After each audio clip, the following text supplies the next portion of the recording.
Salam damai sejahtera untuk kita semua. Terima kasih sudah bergabung di channel ini. Pada kesempatan ini, kita akan membahas sebuah buku rohani Kristen yang ditulis oleh seorang tokoh Kristen Tionghoa yang dikenal luas sebagai pendiri gerakan gereja lokal di Tiongkok dan sebagai penulis Kristen yang sangat berpengaruh, terutama dalam hal kehidupan rohani dan pertumbuhan iman. Dia adalah Watchman Nee. Ia dikenang sebagai seorang yang memiliki kedalaman rohani dan komitmen yang kuat terhadap Kristus meski menghadapi penganiayaan. Banyak dari tulisannya terus digunakan oleh orang Kristen di seluruh dunia hingga saat ini. Buku tulisannya bukan hanya menambah wawasan rohani, tapi juga menolong kita semakin dekat kepada Tuhan. Mari kita buka hati dan renungkan bersama isi dari buku yang penuh makna ini. Buku kali ini adalah berjudul A Living Sacrifice, yang ditulis oleh Watchman Nee. Watchman Nee terbebani dengan kebutuhan akan fondasi yang kokoh untuk kehidupan Kristen.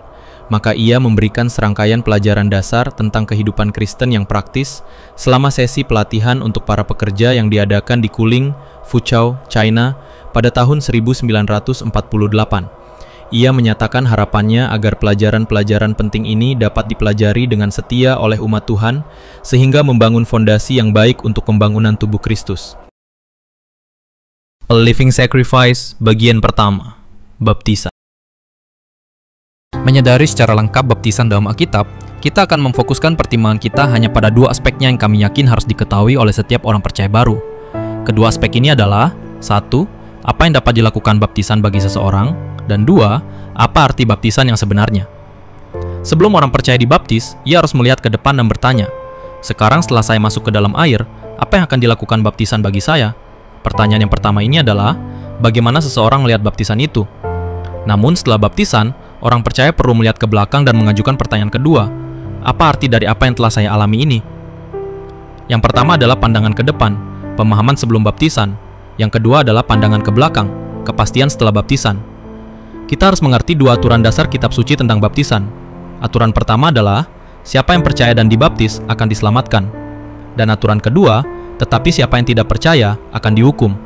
Terdapat dalam Injil Markus 16 ayat 16 dan dalam Kisah Para Rasul 2 ayat 38, jawab Petrus kepada mereka, bertobatlah dan hendaklah kamu masing-masing memberi dirimu dibaptis dalam nama Yesus Kristus untuk pengampunan dosamu, maka kamu akan menerima karunia Roh Kudus. Di dalam Kisah Para Rasul 22 ayat 16, dan sekarang mengapa engkau masih ragu-ragu? Bangunlah, berilah dirimu dibaptis, dan dosa-dosamu disucikan sambil berseru kepada namanya. Juga dalam 1 Petrus 3 ayat 20-21, mereka dahulu tidak taat kepada Allah, ketika Allah tetap menanti dengan sabar waktu Nuh sedang membuat bahtera, di mana hanya sedikit, yaitu 8 orang, yang diselamatkan oleh air bah itu. Tetapi sekarang kamu diselamatkan juga oleh baptisan, yang bukan untuk membersihkan kenajisan jasmani, melainkan untuk membangkitkan hati nurani yang baik di hadapan Allah, melalui kebangkitan Yesus Kristus. Apa gunanya baptisan bagi seseorang? Di dalam Injil Markus 16 ayat 16, ia yang percaya dan dibaptis akan diselamatkan, tetapi ia yang tidak percaya akan dihukum. Guna baptisan bagi seseorang adalah: 1. Akan diselamatkan. Kita bisa menganggap bahwa sebagian besar Protestan menjadi sedikit khawatir dengan ayat ini. Ketika mereka melihatnya, mereka mengubahnya dalam pikiran mereka menjadi, ia yang percaya dan diselamatkan akan dibaptis. Namun Tuhan tidak mengatakannya seperti itu. Untuk menghindari kesalahan gereja Katolik Roma, Protestan tanpa disadari mengubah firman Tuhan dan dengan demikian jatuh ke dalam kesalahan lain. Tuhan berbicara dengan jelas bahwa ia yang percaya dan dibaptis akan diselamatkan. Tidak ada satupun yang berhak mengubahnya menjadi ia yang percaya dan diselamatkan akan dibaptis. Tujuan keselamatan adalah dunia. Sekarang mari kita menjelaskan arti kata keselamatan dalam Alkitab. Apa tujuan dari keselamatan? Ini mungkin tidak mudah dipahami oleh orang-orang yang baru beriman karena mereka kurang pengetahuan yang akurat tentang apa itu keselamatan. Menurut Alkitab, keselamatan terkait dengan dunia, bukan dengan neraka. Kebalikan dari kehidupan abadi adalah kebinasaan, sedangkan kebalikan dari keselamatan adalah dunia. Kita harus diselamatkan dari dunia. Selama kita berada di dunia, kita berada dalam keadaan kebinasaan. Sangat penting bagi kita untuk memahami keadaan manusia di hadapan Tuhan. Orang-orang di dunia saat ini tidak perlu melakukan apapun untuk membuat mereka binasa. Tidak ada yang diharuskan untuk membunuh agar binasa, dan dengan tidak membunuh pun tidak ada yang akan terhindar dari kebinasaan. Seluruh dunia sedang binasa, tetapi Tuhan menarik beberapa dari antara yang binasa. Sejauh ini seluruh dunia sudah terkutuk, tetapi sejauh individu-individu yang bersangkutan ini dan yang itu sedang diselamatkan. Ini bukan memisahkan sekawanan 100 menjadi 50 domba dan 50 kambing, melainkan ini adalah menangkap beberapa ikan dari lautan ikan. Semua yang tertangkap dalam jala diselamatkan, sementara mereka yang tetap berada di lautan masih hilang. Oleh karena itu, dalam menjawab pertanyaan apakah seseorang diselamatkan atau hilang, masalahnya tidak terletak pada perilaku pribadi. Ini justru ditentukan oleh tempat seseorang berada. Jika dia berada di perahu, dia diselamatkan. Jika dia masih di laut, dia hilang. Tidak ada bedanya apakah seseorang baik atau buruk, seorang pria terhormat atau penjahat, dengan atau tanpa hati nurani. Selama dia berada di dunia, dia hilang. Jika dia belum keluar, belum meninggalkan tempat yang berada di bawah hukuman, dia adalah seorang pendosa yang terkutuk. Selamat adalah masalah posisi. Roma 5 ayat 19. Sebab sama seperti melalui ketidaktaatan satu orang, Adam, banyak orang dijadikan berdosa. Tidak perlu bagi seseorang untuk berdosa agar memenuhi syarat sebagai seorang pendosa. Karena dosa satu orang, semua telah dijadikan pendosa. Selama orang tersebut berada di dalam Adam, yaitu di dunia, dia berdiri berlawanan dengan Tuhan, dan karena itu adalah musuh Tuhan. Posisinya salah, karena itu adalah posisi yang hilang. Ini adalah cerita tentang yang tidak diselamatkan. Saudara-saudara, mari kita jelas tentang arti sebenarnya dari keselamatan. Ini adalah kata yang sering digunakan tetapi digunakan dengan kebingungan. Sejauh hari ini bersangkutan, hidup kekal tidak begitu luas dalam ruang lingkupnya seperti keselamatan, karena memiliki hidup kekal adalah urusan pribadi saat ini. Tetapi diselamatkan menunjukkan sikap keluar dari persaudaraan tertentu serta menerima hidup kekal. Oleh karena itu, memiliki hidup kekal bersifat murni pribadi, sementara diselamatkan bersifat pribadi ditambah korporatif. Keselamatan berbicara tentang saya meninggalkan satu persaudaraan dan memasuki persaudaraan lain.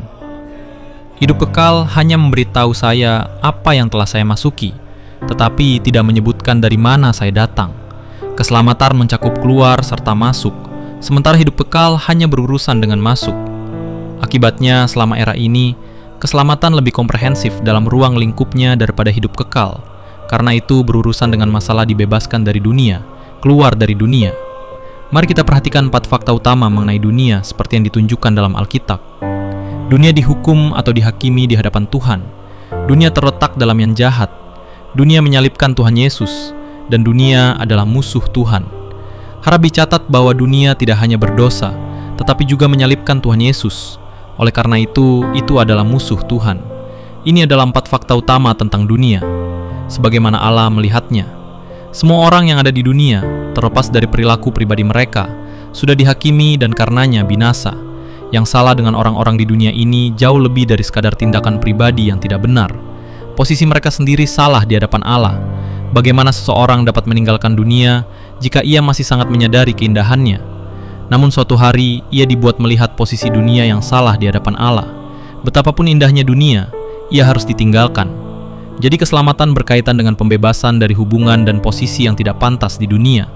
Injil Matius 27 ayat 25 mencatat bahwa orang-orang Yahudi pernah berseru, "Biarlah darahnya ditanggung oleh kami dan anak-anak kami."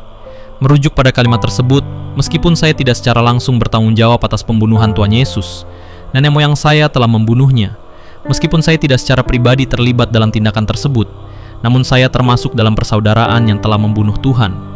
Persaudaraan yang saya ikuti adalah musuh Allah, dan mereka dikutuk. Apakah saya sendiri benar atau salah adalah pertanyaan lain. Yang ada di hadapan saya adalah ini. Saya butuh Allah untuk mencerahkan saya, agar saya dapat melihat bahwa persaudaraan yang saya ikuti itu salah. Dunia tempat saya berada salah karena telah membunuh Tuhan Yesus, dan karenanya menjadi musuh Allah. Dunia itu sudah dihakimi oleh Allah. Saya perlu dilepaskan dari hubungan seperti itu. Saya perlu dilepaskan dari posisi itu. Lalu, apa yang dimaksud dengan keselamatan? Diselamatkan berarti dilepaskan dari persaudaraan itu, posisi itu, dan hubungan itu dengan dunia. Dengan kata lain, saya keluar dari dunia. Orang-orang biasanya paling peduli dengan pembenaran pribadi mereka, tetapi mereka perlu diingatkan tentang tempat dari mana mereka telah diselamatkan. Keselamatan berarti diselamatkan dari dunia, bukan hanya dari neraka, karena dunia berada di bawah penghakiman Allah. Baptisan setelah percaya. Tidak ada sedikit pun keraguan bahwa siapapun yang percaya kepada Tuhan Yesus memiliki hidup kekal. Kami telah mengabarkan kabar gembira ini selama bertahun-tahun. Begitu seseorang percaya kepada Tuhan Yesus, siapapun dia menerima hidup kekal dan karenanya selamanya disukai oleh Tuhan. Namun, mari kita ingat, percaya tanpa dibaptis belumlah keselamatan. Sesungguhnya, Anda telah percaya. Sesungguhnya, Anda memiliki hidup kekal, tetapi Anda belum diperhitungkan sebagai orang yang diselamatkan di mata dunia. Selama Anda belum dibaptis, Anda tidak akan diakui sebagai orang yang diselamatkan. Mengapa? Karena tidak seorang pun tahu perbedaan Anda dengan orang lain di dunia. Anda harus bangkit dan dibaptis, menyatakan berakhirnya hubungan Anda dengan dunia. Barulah Anda diselamatkan. Apakah baptisan itu? Itu adalah pembebasan Anda dari dunia. Itu membebaskan Anda dari persaudaraan yang pernah Anda ikuti. Dunia tahu bahwa Anda menyatu dengan dunia, tetapi saat Anda dibaptis, dunia segera menyadari fakta bahwa Anda telah selesai dengannya. Persahabatan yang telah Anda jalin selama bertahun-tahun kini telah berakhir. Anda dikuburkan di dalam makam, Anda mengakhiri perjalanan Anda di dunia. Sebelum dibaptis, Anda tahu bahwa Anda memiliki hidup kekal. Setelah dibaptis, Anda tahu bahwa Anda diselamatkan. Setiap orang mengakui bahwa Anda adalah milik Tuhan, karena Anda miliknya. Barang siapa percaya dan dibaptis akan diselamatkan. Mengapa? Karena setelah percaya dan dibaptis, sekarang menjadi fakta terbuka di mana seseorang berdiri. Jika tidak ada iman, tidak akan ada fakta batiniah yang membuat segala sesuatu menjadi nyata. Namun dengan realitas batiniah itu, baptisan menempatkan seseorang di luar dunia dan mengakhiri hubungan sebelumnya dengan dunia. Oleh karena itu, baptisan adalah pemisahan. Tanpa baptisan, tanpa kesaksian. Tetapi orang yang tidak percaya akan dihukum. Ketidakpercayaan saja sudah cukup untuk menghukum. Selama seseorang menjadi bagian dari persaudaraan dunia, ketidakpercayaannya mengukuhkan kutukannya. Sebaliknya, orang yang percaya harus dibaptis. Karena selama ia belum dibaptis, ia belum keluar dari dunia dalam kesaksian lahiriah. Kita menemukan 3 fakta menakjubkan dalam dunia keagamaan Yudaisme, Hinduisme, dan Islamisme. Yudaisme menganiaya orang yang dibaptis. Di antara orang Yahudi, seseorang mungkin menjadi orang Kristen rahasia tanpa dianiaya. Kesulitan terbesar dengan ratusan dan ribuan orang Yahudi bukanlah dalam mempercayai Tuhan Yesus, tetapi dalam dibaptis. Setelah orang tersebut dibaptis, ia cenderung diusir dan tidak diakui. Hinduisme mengucilkan orang yang dibaptis. Di India, tidak seorang pun akan menumpangkan tangan pada Anda jika Anda tetap tidak dibaptis. Namun, begitu Anda dibaptis, Anda akan dikucilkan. Seolah-olah dunia mengizinkan Anda untuk memiliki hidup kekal, tetapi menentang siapapun yang dibaptis. Islamisme membunuh orang yang dibaptis. Reaksi Islamisme lebih parah. Jarang ditemukan seorang penganut Islam yang masih hidup yang telah menjadi Kristen, karena kaum Muslim membunuh mereka yang menjadi Kristen. Salah satu pekerja paling sukses di antara penganut Islam, Dr. Zwemer, pernah menyatakan bahwa pekerjaannya tidak akan pernah besar, karena hasil jerih payahnya, semuanya berakhir dengan kematian. Tidak ada yang hidup. Di antara penganut Islam, mereka yang percaya harus segera diusir, atau dalam waktu 2 atau 3 hari setelah pembaptisan, mereka akan dibunuh. Baptisan adalah pengumuman publik yang menyatakan, "Aku telah keluar dari dunia." Jangan pernah mengartikan kata keselamatan hanya dalam arti pribadi. Menurut Alkitab, hal ini lebih merupakan masalah keluar dari dunia daripada melarikan diri dari neraka. Baptisan untuk pengampunan dosa. Dalam Kisah Para Rasul 2 ayat 30, jawab Petrus kepada mereka, "Bertobatlah dan hendaklah kamu masing-masing memberi dirimu dibaptis dalam nama Yesus Kristus untuk pengampunan dosamu." Apakah perkataan Rasul itu terdengar asing di telinga kita? Sekali lagi, banyak orang Protestan tampaknya kesulitan dengan ayat yang diucapkan oleh Rasul ini dengan begitu jelas, dengan cara bagaimana baptisan dapat menuntun kepada pengampunan dosa. Bukankah aneh bahwa Rasul tidak menekankan percaya pada pesannya? Kita mungkin bertanya pada diri sendiri, apakah Petrus dalam pesan yang dicatat dalam Kisah Para Rasul 2 ini berusaha membujuk orang untuk percaya? Sama sekali tidak. Apakah ini merupakan refleksi atas kemampuan Petrus untuk memberitakan Injil? Apakah khotbahnya lebih rendah daripada khotbah kita? Apakah penyampaiannya tidak memadai? Kita tahu bahwa menurut seluruh Alkitab, poin terpenting yang menyentuh Injil adalah kepercayaan. Lalu bagaimana mungkin Petrus mengabaikan fitur utama seperti itu?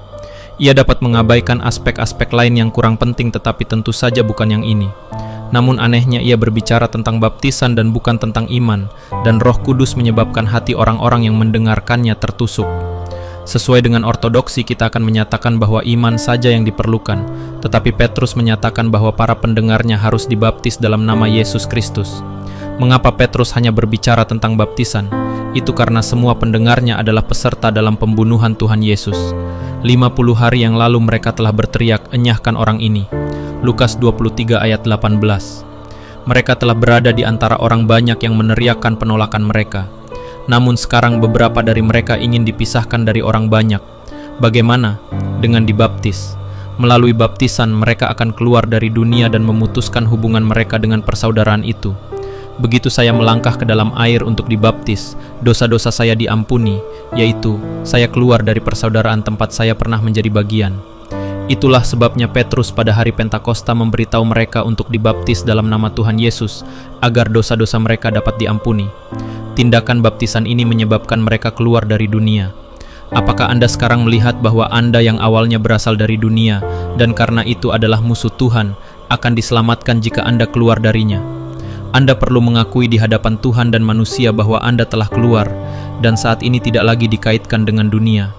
Ini adalah ajaran terbesar dari Pentakosta.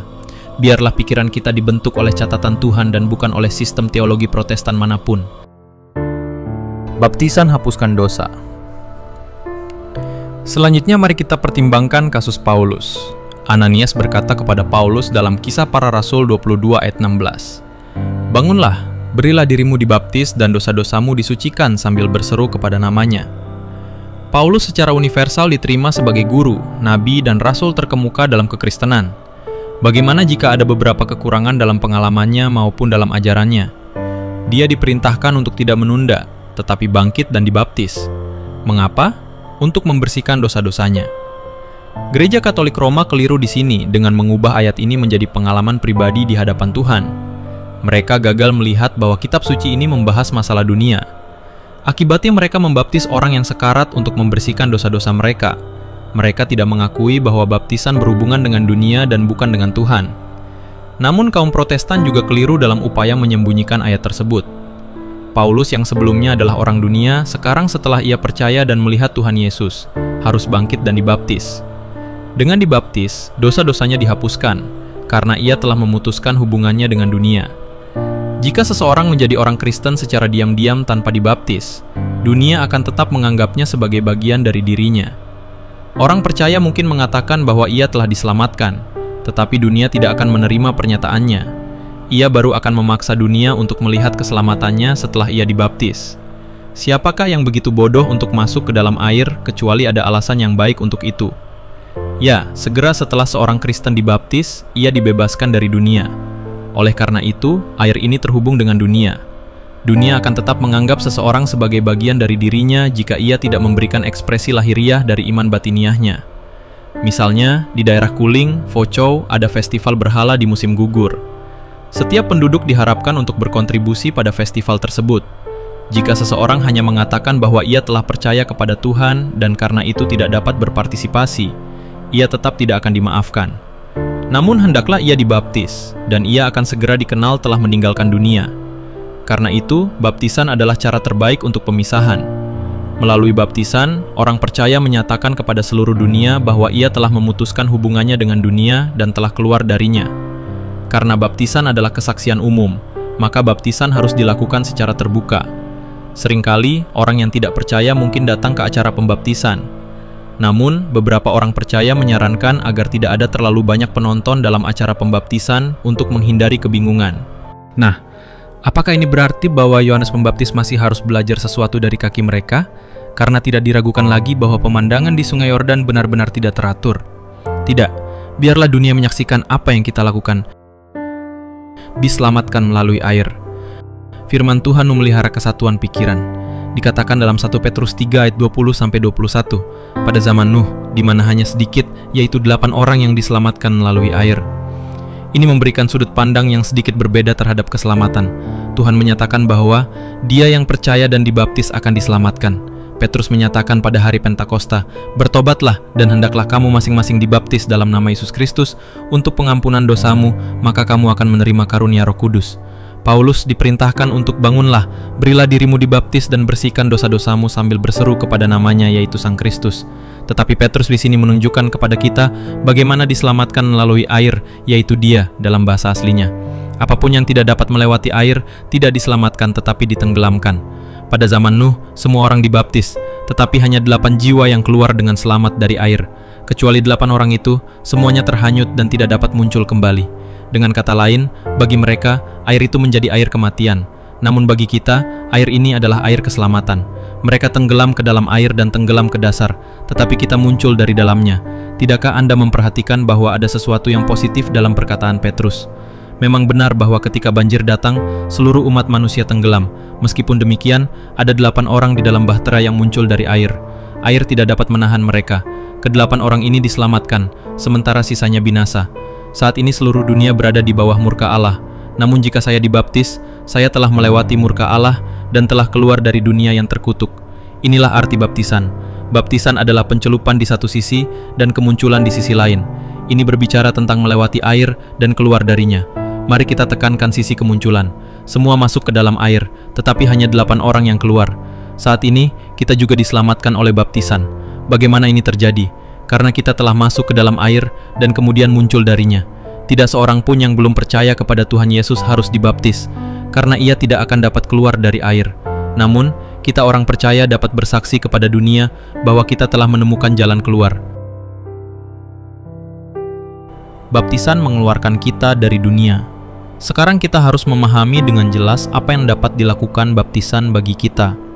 Ketika kita dibaptis, kita dibebaskan dari dunia.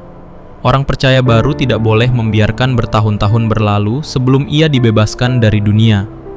Hal pertama yang harus ia lakukan adalah dibaptis. Ia harus memahami keadaan dunia di hadapan Allah. Apakah arti diselamatkan? Diselamatkan berarti dipisahkan dari keadaan sebelumnya. Diselamatkan berarti hubungan seseorang dengan dunia benar-benar terputus. Sejak saat itu, orang percaya berada di sisi lain dunia. Orang yang baru bertobat perlu ditunjukkan dengan cara ini. Segera setelah seseorang percaya kepada Tuhan, ia harus ditunjukkan bahwa ia adalah orang yang berdiri di luar dunia. Baptisannya merupakan ekspresi pasti dari pembebasannya dari dunia.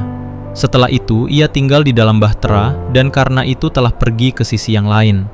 Banyak hal yang tidak dapat ia lakukan, bukan hanya karena ia telah percaya kepada Tuhan Yesus, tetapi juga karena ia telah dibaptis. Ia telah menyeberangi sebuah jembatan ke seberang. Hal ini membuat baptisan menjadi sangat berarti. Baptisan berarti Anda sudah selesai.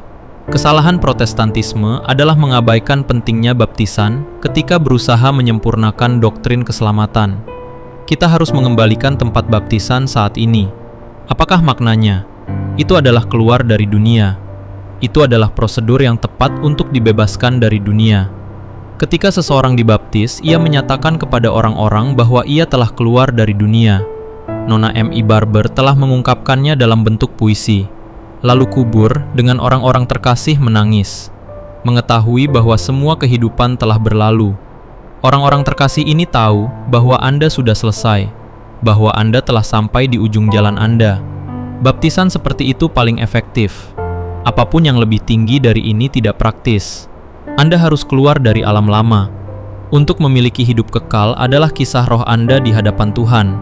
Tetapi untuk diselamatkan adalah kesaksian Anda kepada dunia dengan menyatakan bahwa Anda tidak lagi memiliki bagian apapun di dalamnya. Apakah arti baptisan yang sebenarnya? Sekarang setelah orang Kristen dibaptis, ia perlu melihat ke belakang dan menilai arti baptisan yang sebenarnya. Roma 6 ayat 3 berkata, "Atau tidak tahukah kamu bahwa kita semua yang telah dibaptis dalam Kristus, telah dibaptis dalam kematiannya?"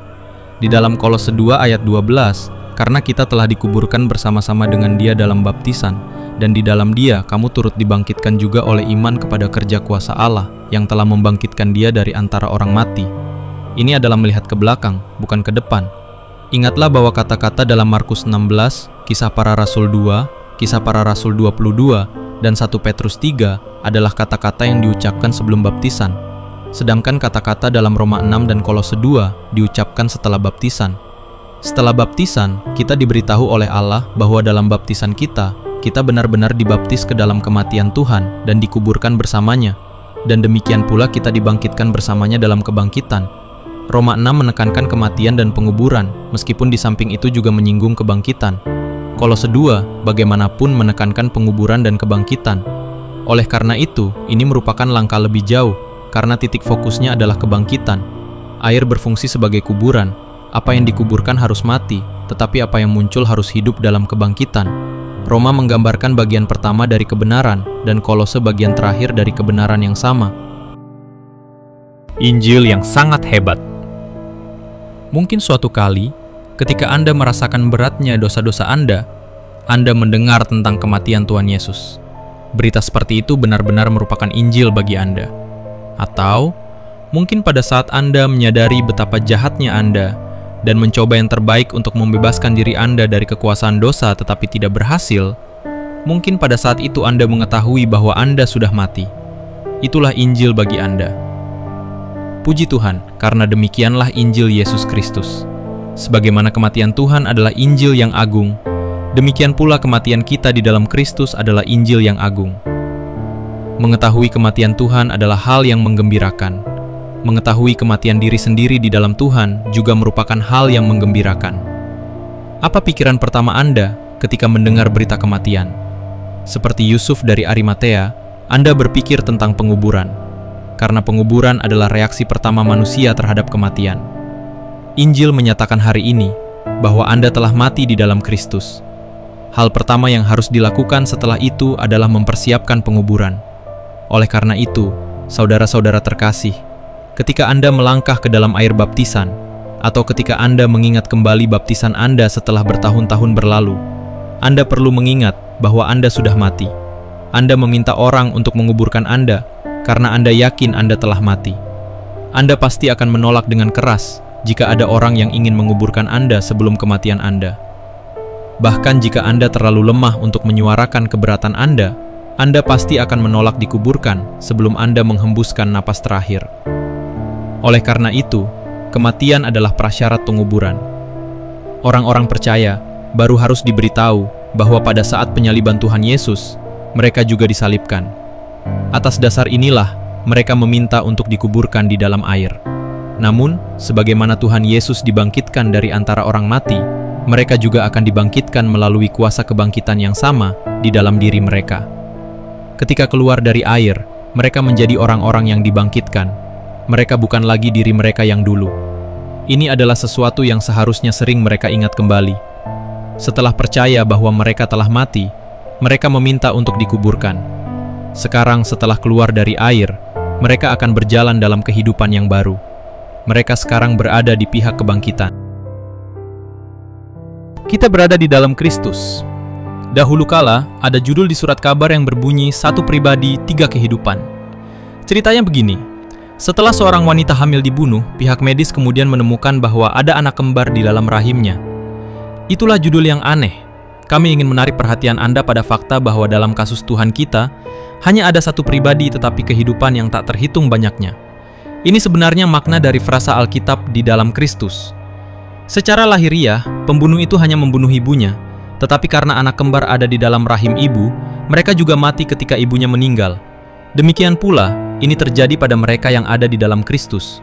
Ketika Kristus mati, kita juga mati. Tetapi oleh Dia, Allah, kamu berada di dalam Kristus Yesus. 1 Korintus 1 ayat 30. Kita ada di dalam Kristus karena Allah, dan faktanya kita ada di dalam Kristus. Karena satu orang mati, maka kita semua mati. Jika kita tidak tahu arti berada di dalam Kristus, kita tidak akan pernah bisa mengerti apa arti kematian bersamanya.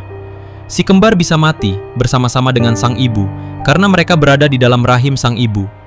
Kebenaran rohani bahkan lebih nyata daripada fakta fisik. Allah telah menyatukan kita dengan Kristus, maka kematiannya adalah kematian kita. Kita telah mati di dalam Kristus. Marilah kita percaya akan fakta ini. Dengan dibenamkan dan keluar dari air, kita menyatakan bahwa kita berada di sisi lain makam. Ini adalah kebangkitan.